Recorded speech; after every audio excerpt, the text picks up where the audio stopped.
Тэмдэг нэрүүдийг зөв дараалалаар ашиглаж сурцгаая. За англинд олон тодтгол тэмдэг нэрүүдийг тодорхой дараалтаар бичдэг.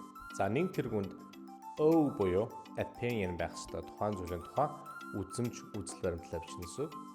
Ямар харагдаж чинь царайлаг байна уу, үзэсгэлэнтэй байна уу тийм. Хоёрдугаарт size буюу хэлбэр хэмжээ. Гуравдугаарт age буюу хөгшин юм уу, залуу юм уу, хуучин юм уу, шин юм уу тийм.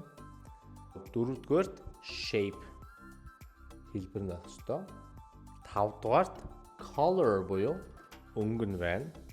Зургадугаарт origin буюу гарал үүсэл нь байна. Хаана хайл усах юм тийм. Долдугаарт material буюу ямар материалаар хийсэн. За тэгээ хамгийн сүүлд нь purpose буюу ямар зорилттой. За энэ дараалалаар бичдэг байх нь. За эхний жишээ.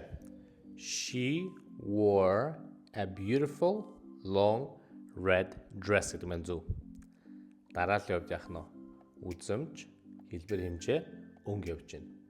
За red long beautiful гэдэг маань буруу байх нь. Хоёрдугаар жишээ. He lives in a big old stone house.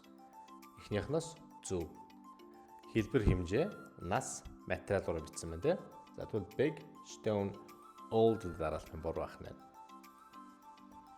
За сүүлийнх нь I saw a dog.